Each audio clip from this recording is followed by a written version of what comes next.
குருவி அதோட வீட்டு ஜன்னல்ல வந்து உக்காந்துச்சு. இந்த வெயில்ல லஸ்ஸி வியாபாரம் செஞ்சா நல்லா இருக்கும். பால் வியாபாரம் செஞ்சுக்கிட்டு இருக்கிற பறவை கிட்ட போய் தயிருக்காக பால் வேணும் அப்படின்னு கேட்கணும். பாலுக்கு எவ்வளவு விலை சொல்ல போதோ என்னவோ, அந்த பறவையோட புருஷன் காக்கா இல்லாத நேரத்துல தான் போய் கேட்கணும் அப்படின்னு யோசிச்சுக்கிட்டே சீக்கிரமா பறந்து போய் மாடு மேய்ச்சிக்கிட்டு இருக்கிற பறவை கிட்ட வந்துச்சு. என்ன குருவி, வழி தவறி வந்துட்டியா? வழி தவறி இல்ல பறவை, நீதான் கதி அப்படின்னு வந்திருக்கேன். எனக்கு வாழ்றதுக்கு நீதான் ஒரு வழி சொல்லுவ அப்படின்னு உன்னை தேடி இவ்வளோ தூரம் வந்திருக்கேன். ஏ குருவி, கொஞ்சம் புரியுற மாதிரி பேசுறியா? ஏ பறவை, நான் லஸ்ஸி வியாபாரம் செய்யலான்னு பாக்குறேன். செய்யடி, நான் என்ன உன்னோட லஸ்ஸி வியாபாரத்துக்கு அட்டமாவ உக்காந்துருக்கேன்? நான் லஸ்ஸி வியாபாரம் செய்யணும் அப்படின்னா நீ எனக்கு 10 லிட்டர் வரைக்கும் பால் கொடுக்கணும். ஏன் குருவி, நீ காசு கொடுத்தா 10 லிட்டர் என்ன 20 லிட்டர் கூட கொடுக்கறேன். கொடுக்க மாட்டேன சொல்லு. காசா? ஏங்கட்டியா? இங்க பாரடி பறவை, முதல்லயே இது வெயில் காலம், என் கையில எங்கடி இருக்கு காசு? வெயிலுக்கு கொஞ்சம் ஜில்லுன்னு இருக்கட்டும் அப்படின்னு எல்லாருமே லஸ்ஸி குடிப்பாங்கல்ல, அதுக்கு தான் நான் இந்த லஸ்ஸி வியாபாரம் செய்யலாம் அப்படின்னு முடிவெடுத்திருக்கேன். உங்ககிட்ட உதவி கேட்கலான்னு வந்தேன். நீ எனக்கு உதவி செய்ய மாட்டியா? இங்க பாரு குருவி, யார் என்ன புரிஞ்சுக்கிட்டாலும் புரிஞ்சுக்கலனாலும் நீ என்ன புரிஞ்சுக்கிட்டு இருப்பேன்னு நினைச்சேன். ஆனா நீயே என்ன புரிஞ்சுக்கல. விஷயத்த உங்ககிட்ட சொல்றேன். உங்ககிட்டயாவது நான் உண்மையை சொல்லிதானே ஆகணும். நீ என்ன சொல்ல வர பறவை? நீங்க எல்லாருமே நினைச்ச மாதிரி பால் வியாபாரம் செய்யறது நான் இல்லடி, என்னோட புருஷன் காக்கா.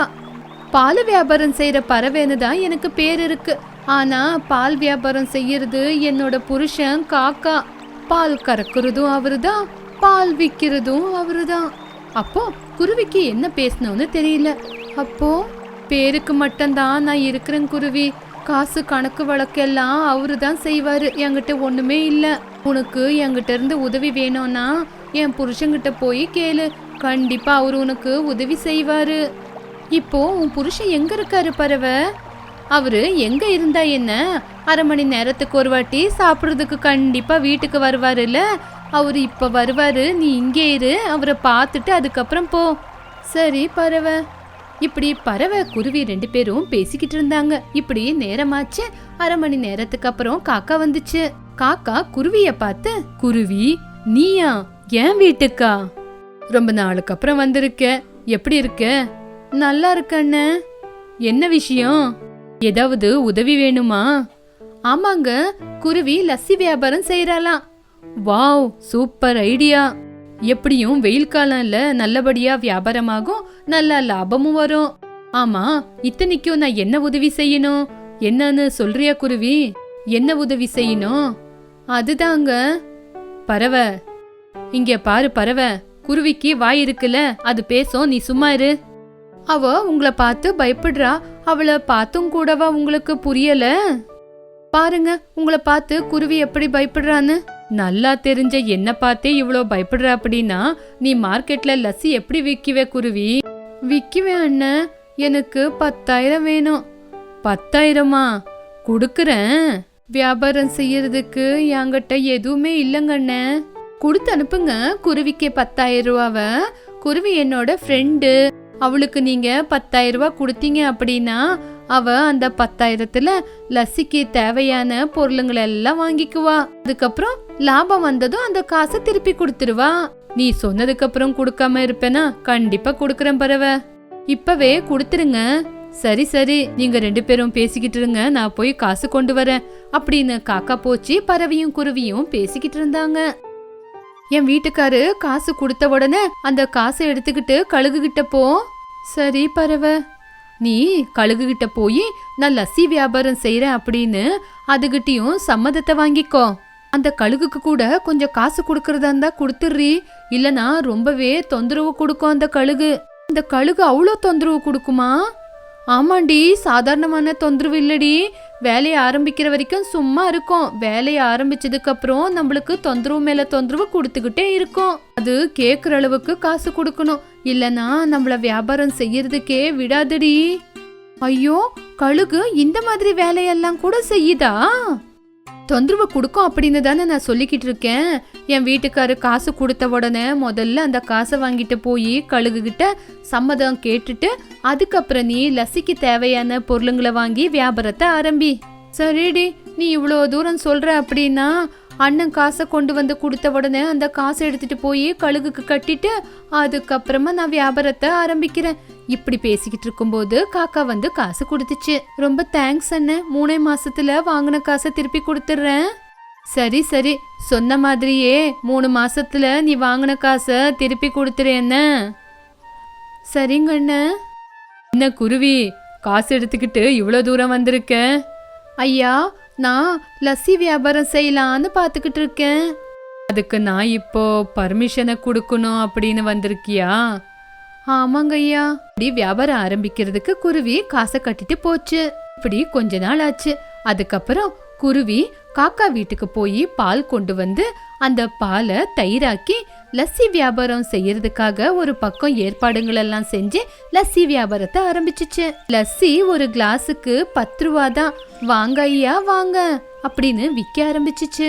காட்டுல இருக்கிற காக்கா, பறவை, கிளி, கழுகு, கொக்கு எல்லாருமே அங்க வந்து லஸ்ஸிய குடிக்க ஆரம்பிச்சாங்க. உண்மையை சொல்லிட்டா குருவி, நீ செஞ்ச லஸ்ஸி ரொம்ப நல்லா இருக்கு. அதுக்கு 10 ரூபா விலை வச்சு விக்கிறியே, ரொம்ப நல்லா இருக்கு. ஆமாங்க குருவி, ரொம்ப நல்லா இருக்கு. நீ அதுக்கு வச்ச விலை கூட ரொம்ப குறைவாதான் இருக்கு. இந்த வெயில் காலத்துல லஸ்ஸி நல்லா வியாபாரமாகட்டும். குருவி, அவங்க எல்லாருமே சொல்ற மாதிரி நான் கூட சொல்றேன். நீ ஆரம்பிச்சிருக்கிற இந்த லஸ்ஸி வியாபாரம் ரொம்ப நல்லா இருக்கு, ரொம்ப நல்லா போனோம். எல்லாருக்கும் ரொம்ப நன்றி. உங்களுக்கு எல்லாருக்கும் தெரியும்ல, லஸ்ஸி வெறும் 10 ரூபாதான்னு. எல்லாருமே இங்க வந்து டெய்லி லஸ்ஸி குடிங்க அப்படின்னு குருவி சொன்ன உடனே எல்லா பறவைங்களும் சந்தோஷப்பட்டாங்க. இப்படி குருவி லஸ்ஸி வியாபாரம் செஞ்சு நல்லா பணத்தை சம்பாதிச்சுச்சு. இப்படி வாங்கின காசை திருப்பி கொடுத்துடணும்னு பார்த்துச்சு. இப்படி கொஞ்ச நாள் ஆனதுக்கு அப்புறம் கையில காசை வச்சுக்கிட்டு 3 மாசத்துல பறவைகிட்ட வாங்கின காசு கொடுக்கறேன்னு காக்காவுக்கு பேச்சு கொடுத்துருக்கேன். சொன்ன மாதிரியே காசை திருப்பி கொடுத்துடணும் அப்படின்னு காசை எடுத்துக்கிட்டு பறவைய பாக்குறதுக்காக வீட்டுக்கு போச்சு. என்னடி, நீ சொன்ன 3 மாசம் முடிஞ்சு போச்சு அப்படின்னு காசை கொண்டு வந்தியா? ஆமாம் பறவை, அண்ணன் உன்னோட பேச்ச நம்பி என்னையும் நம்பி எனக்கு காசு கொடுத்தாங்க. நானும் கொடுத்த வாக்க காப்பாத்தணும்ல. நான் இந்த 3 மாசமா கஷ்டப்பட்டு காசை சம்பாதிச்சிருக்கேன் அப்படின்னு சொல்லிக்கிட்டு இருக்கும்போது காக்கா வந்துச்சு. காசை கொண்டு வந்திருக்கிற குருவிய பார்த்து காக்கா ரொம்ப சந்தோஷப்பட்டுச்சு. ஓஹோ குருவி, நீ சொன்ன மாதிரியே நான் கொடுத்த காசை வட்டி முதலுமா திருப்பி கொண்டு வந்திருக்கியா? ஆமாங்கண்ண, வட்டி முதலுமா கொண்டு வந்திருக்கேன் அப்படின்னு காக்காவுக்கு காசை கொடுத்துச்சு. காக்காவும் காசை வாங்கி வச்சுக்கிச்சு. பறவை, நீ குருவி கிட்ட பேசிக்கிட்டு குருவி கொண்டு வந்த காசு சரியா இருக்கான்னு கணக்கு போட்டுக்கிறேன். கணக்கு சரியா இருந்தா மட்டும்தான் குருவிய இங்கிருந்து அனுப்புறது. உங்களுக்கு அந்த பயம் வேண்டாம் அண்ணன். நீங்க கொடுத்த காசை வட்டி முதலுமா கரெக்டா தான் கொண்டு வந்திருக்கேன். வேணனா நீங்க கணக்கு போட்டு பாத்துக்குங்க அப்படின்னு சொன்ன உடனே காக்கா அந்த காசை எடுத்துக்கிட்டு உள்ள போச்சு. குருவியும் பறவையும் 2 பேரும் பேசிக்கிட்டு இருந்தாங்க. காசை கணக்கு போட்டுட்டு காக்கா பறந்து வந்துச்சு.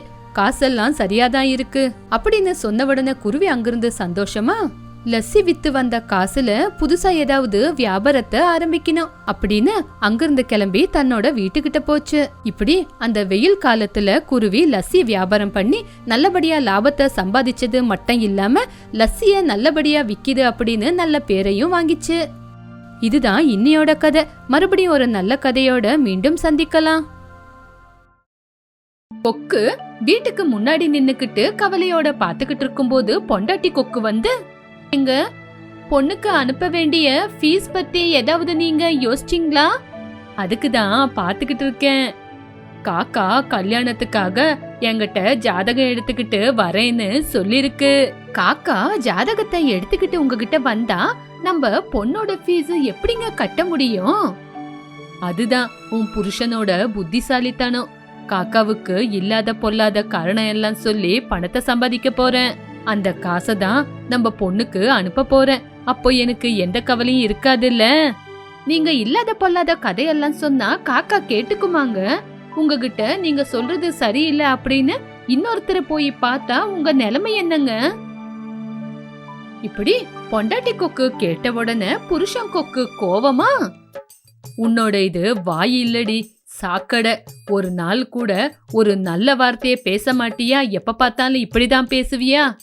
நான் அபசகுணமா பேசலங்க, இருக்கிறது தாங்க சொல்றேன். நான் சொல்றதுல தப்பு இல்லங்க, உண்மை இருக்குது. நான் இருக்கிறது தாங்க சொல்றேன், உங்க நல்லதுக்கு தான் சொல்றேன். எனக்கு கோவம் வந்து உன்னை திட்டுறது மட்டும் இல்லடி, உன்னை துண்டு துண்டா வெட்டினம் போல இருக்கு. இது நல்லா இருக்கே. நான் எதுக்கும் நீங்க ஜாகிரதையா இருங்க அப்படின்னு முன்னாடியே சொல்றேன், அதுக்கு நீங்க என்னைய திட்டுறீங்களா? எல்லாம் உங்க கர்மம். நீங்க என்ன வேணா சொல்லுங்க, என்ன வேணா பண்ணுங்க, என் பொண்ணுக்கு ஃபீஸ மட்டும் அனுப்பிடுங்க. இவ்வளோ யோசிச்சேன்னா அத கூட யோசிக்காம இருப்ப நான் சொல்லு பாக்கலாம். ஓஹோ, அப்ப முன்னாடியே ஏற்பாடுங்களை செஞ்சு வச்சிட்டீங்களா? நீங்க முதல்லயே எல்லாமே யோசிச்சு வச்சிருக்கீங்க. இப்போ நான் என்ன பேசுறது? சரி சரி, அப்படி சொல்லி வீட்டுக்குள்ள போயிடுச்சு. இப்படி கொஞ்ச நேரத்திலேயே காக்கா தன்னோட ஜாதகத்தை எடுத்துக்கிட்டு கொக்க பாக்குறதுக்காக கொக்கு கிட்ட வந்துச்சு. ஐயா புரோகிதரே, நீங்க சொன்ன மாதிரி என்னோட ஜாதகத்தை நான் கொண்டு வந்திருக்கேன். இத பார்த்து சொல்லுங்க, எதுக்காக எனக்கு இன்னும் கல்யாணம் ஆகல? அக்கா, நான் சொன்ன மாதிரியே நீ ஜாதகத்தை கொண்டு வந்துட்ட. ஜாதகம் அப்படிங்கறத இப்படி வாசல்ல வச்செல்லாம் பார்க்க கூடாது. சரி, என் கூட வீட்டுக்குள்ள வா. வீட்டுக்குள்ள போய் உக்காந்து நிதானமா பார்த்து சொல்றேன். இப்படி கொஞ்சம் கூட டைமை வேஸ்ட் பண்ணாம கொக்கு காக்காவை வீட்டுக்குள்ள கூட்டிட்டு போச்சு. புரோகிதர கொக்கு கூப்பிட்ட உடனே காக்கா கூட பின்னாடியே போச்சு. வீட்டுக்குள்ள போனதுக்கு அப்புறம் கொக்கு ஜாதகத்தை பார்த்து தனக்குள்ள தானே இப்படி யோசிச்சுச்சு. அக்காவோட ஜாதகம் ரொம்ப நல்லா தான் இருக்கு, ஆனா காக்கா கிட்ட ஜாதகம் ரொம்ப நல்லா இருக்குன்னு சொல்லிட்டா இப்பவே வெளியே போய் நல்லா பாட்டு பாடிக்கிட்டு சந்தோஷமா இருக்கும். எனக்கும் ஒரு தடவை தான் காசு கிடைக்கும். அப்படி இருந்தா என் பொண்ணுக்கு ஃபீஸ் சரியாவாதே, ஏதாவது யோசிக்கணும். கொக்கு நிதானமா தலையை தூக்கிச்சு. அத பார்த்த காக்கா பயந்துகிட்டு, ஐயோ இதென்ன புரோகிதரு இவ்வளோ நேரம் யோசிக்கிறாரு? அப்படி யோசிச்சுக்கிட்டு இருக்கும்போது புரோகிதரு கொக்கு மறுபடியும் ஜாதகத்தை பார்த்துக்கிட்டு இருந்துச்சு. காக்கா கூட புரோகிதரு என்ன சொல்லுவாருன்னு காத்துக்கிட்டே இருந்துச்சு. காக்கா பயந்துகிட்டே, ஐயா உங்களுக்கு ஜாதகம் பார்க்க தெரியுமா இல்லையா? ஜாதகத்துல என்ன இருக்குன்னு சீக்கிரமா சொல்லுங்க ஐயா. அப்படி காக்கா கேட்ட உடனே புரோகிதரு கொக்கு கோவமா, ஏ பைத்தியக்கார காக்கா, சும்மா நான் ஜாதகம் பார்க்கும்போது கேள்வி மேல கேள்வி கேட்காத. அதுக்கப்புறம் எனக்கு கோவம் வந்து உனக்கு கல்யாணமே ஆகாத மாதிரி செஞ்சிடுவேன். எப்பவுமே கல்யாணம் ஆகாதுன்னு சொல்றீங்க அப்படின்னா இப்போ கல்யாணம் ஆகுறதுக்கு ராசி பலன் இருக்கு, அப்படிதானங்க ஐயா? இங்க பாரு காக்கா, உனக்கு கல்யாண யோகம் இருக்கு. ஆனா அது ஒரு தடவை கிடையாது, 2 தடவை கிடையாது, உனக்கு 3 தடவை கல்யாண யோகம் இருக்கு. அப்படி சொன்ன உடனே காக்கா ஆச்சரியமா, என்னங்க ஐயா சொல்றீங்க? நான் 3 தடவை கல்யாணம் பண்ணிக்கணுமா? உன் ஜாதக பிரகாரம் நீ 3 தடவை கல்யாணம் பண்ணிக்கணும். அப்பதான் உனக்கு அதிர்ஷ்டம் நல்லா இருக்கு, தூ நிறைய வரும், சந்தோஷமா இருப்ப. ஐயோ ஐயா, எனக்கு கவலையா இருக்கு. எதுக்காக நீ கவலைப்படுற? நான் இருக்கல உன் கூட, நான் உனக்கு 3 தடவை கல்யாணம் செஞ்சு வைக்கிறேன். முதல் கல்யாணத்துல அதிர்ஷ்டம் வரும், 2வது கல்யாணத்துல சொத்து வரும், 3வது கல்யாணம் பண்ணிக்கிட்டா நீ சந்தோஷமா இருப்ப. ஆனா எனக்கு மட்டும் நீ நிறைய காசை கொடுக்க வேண்டியதா இருக்கும். ஐயோ புரோகிதரே, உங்களுக்கு கொஞ்சம் என்ன, நிறையவே அள்ளி கொடுக்கறேன். எனக்கு எந்த பிரச்சனையும் இல்ல. எனக்கு கல்யாணம் ஆகணும், நான் நல்லா இருக்கணும், சொத்து இருக்கணும், சந்தோஷமா இருக்கணும். எனக்கு எவ்வளவு கல்யாணம் செய்றீங்களோ செய்யுங்க, யாரு கூட செய்றீங்களோ செய்யுங்க. நான் எப்போ யாருக்கு எங்க தாலி கட்டணும்னு நீங்க சொல்றீங்களோ அப்ப நான் தாலி கட்டுறேன், உங்களுக்கும் காசு கொடுக்கறேன். ததாஸ்து, இனிமே உனக்கு கல்யாணத்தை நான் பண்ணி வைக்கிறேன், என் கூட வா. இப்பத்துல இருந்தே உனக்கு பொண்ணு பாக்குற வேலைய ஆரம்பிச்சிட வேண்டியதான் அப்படின்னு காக்காவை கூட்டிக்கிட்டு பெரிய பணக்கார வீட்டுக்கு பொண்ணு பார்க்க போச்சு. வீட்ல குருவி இருந்துச்சு. என்ன புரோகிதரே, நான் சொன்ன சம்பந்தத்தை கூட்டிட்டு வந்திருக்கீங்களா? அம்மா கூட்டிட்டு வந்திருக்கேன், நீங்க சொன்ன மாதிரியே இவரு எல்லா வேலையும் செய்வாரு அப்படின்னு சொன்ன உடனே குருவி காக்காவை பார்த்துச்சு. காக்கா கூட வெக்கப்பட்டுக்கிட்டு குருவிய பார்த்துச்சு. இப்படி ஒருத்தருக்கு ஒருத்தர் பார்த்து வெக்கப்பட்டாங்க. அப்போ குருவி வெக்கப்பட்டுக்கிட்டு, புரோகிதரே எனக்கு இந்த காக்காவை பிடிச்சு போச்சு, மூர்த்த நாள பாருங்க. அது இல்ல குருவி, ஒரு தடவை என் பேச்ச கேளுங்க, என்னோட ஜாதக பிரகாரம். இப்படி காக்கா உண்மைய சொல்ல போனப்போ கவலைப்பட்டுக்கிட்டு கொக்கு, இங்க பாரு காக்கா, நீ வாய மூடு, நான் குருவிக்கு எல்லா விஷயத்தையும் சொல்லுவேன், நீ எதுவுமே பேசாம வாய மூடிக்கிட்டு போ. நீ கொஞ்சம் வெளிய போ, நான் குருவி கிட்ட கொஞ்சம் பேசிட்டு வரேன். அப்படி சொன்ன உடனே காக்கா அங்கிருந்து வெளியே கிளம்பி போச்சு. கொஞ்ச நேரத்துக்கு அப்புறம் குருவி கிட்ட பேசிட்டு கொக்கு வெளியே வந்து காக்கா கூட, சொத்து கொண்டு வர குருவி கூட உன் கல்யாணத்தை பிக்ஸ் பண்ணிட்டேன். அதிர்ஷ்டத்தை கொண்டு வர கிளி கிட்ட போலாம் வா. புரோகிதரே, எனக்கு 3 கல்யாணம் ஆகுதுன்னு குருவி கிட்ட நான் சொல்லவே இல்லையே. உனக்கு கல்யாணம் ஆகணுமா வேண்டாவா அத முதல்ல சொல்லு. ஆகணும். அப்போ வாய மூடிக்கிட்டு என் கூட வா. வா வா கிளம்பலாம். அங்க கிளி நம்மளுக்காக அதோட வீட்ல காத்துக்கிட்டு இருக்கு. கிளி காக்காவுக்காக கிளியோட வீட்ல காத்துக்கிட்டு இருந்துச்சு. கிளியோட வீட்டுக்கு காக்காவை கூட்டிட்டு போய் கிளிக்கு காக்காவையும் காக்காவுக்கு கிளியும் காட்டி பிக்ஸ் பண்ணிடுச்சு. புரோகிதரே, எனக்கு காக்காவை பிடிச்சு போச்சு. நான் கல்யாணம் பண்ணிக்கிறேன். ரொம்ப நல்லதுமா. காக்காவுக்கும் உன்னை ரொம்ப பிடிச்சு போச்சு. உங்க 2 பேருக்கும் கல்யாணத்தை பிக்ஸ் பண்ணிடுறேன். சரிங்க புரோகிதரே அப்படின்னு கிளி சொன்ன உடனே காக்காவை கூப்பிட்டுக்கிட்டு அங்கிருந்து கிளம்பிடுச்சு. வழியில, புரோகிதரே, எனக்கு ஒரு சந்தேகம், உங்களை கேட்கலாமா? கேளு கேளு, நான் வேண்டான்னு சொன்ன நீ கேட்காம இருப்பியா? புரோகிதரே, அதிர்ஷ்டம், ஆனந்தம், சந்தோஷம் இது எல்லாமே ஒண்ணுதானே? ஆமாங்க காக்கா, குருவிகிட்ட சொத்து இருக்கு. நான் அந்த சொத்தை அனுபவிக்கிறதுக்காக அதுகிட்ட அதிர்ஷ்டம் இல்ல. நீ குருவிய கல்யாணம் பண்ணிக்கிட்டா சொத்து வரும். அத நீ அனுபவிக்கணும் அப்படின்னா உனக்கு அதிர்ஷ்ட ரேகை இருக்கணும். இது நீ கிளிய கல்யாணம் பண்ணாதான் வரும். அப்போ ஆனந்தம் எங்கிருந்து வரும் புரோகிதரே? சொத்தை அனுபவிக்கிற அதிர்ஷ்டம் இருக்குன்னா ஆனந்தம் வந்தே வரும் தானே. ஆனா உனக்கு மட்டும் ஆனந்தம் நீ பறவைய கல்யாணம் பண்ணா மட்டும்தான் வரும். என்னவோ புரோகிதரே, நீங்க சொல்றது எனக்கு எதுவுமே புரிய மாட்டேங்குது. ஆனா எனக்கு கல்யாணம் மட்டும் வேணும். நீங்க 1 கல்யாணம் பண்றீங்களோ 2 கல்யாணம் பண்றீங்களோ இல்ல எனக்கு 3 கல்யாணம் பண்ணி வைக்கிறீங்களோ அது உங்க கையில தான் இருக்கு. சரி வா, நம்ம இப்போ பறவை வீட்டுக்கு போலாம் அப்படின்னு சொல்லி பறவை வீட்டுக்கு போய் கல்யாணத்தை முடிவு பண்ணாங்க. பறவை சொன்னது கேட்டு காக்காவுக்கும் பறவைக்கும் கல்யாணத்தை முடிவு பண்ணி 3 கல்யாணத்தையும் ஒரே மேடையில நடத்துற மாதிரி செஞ்சுச்சு.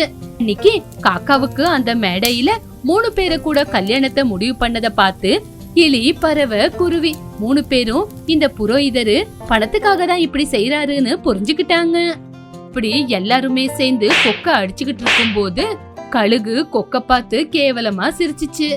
புரோகிதரு கொக்கு அழுந்துகிட்டே இருந்துச்சு. இதுதான் இன்னையோட கதை. மறுபடியும் ஒரு நல்ல கதையோட மீண்டும் சந்திக்கலாம்.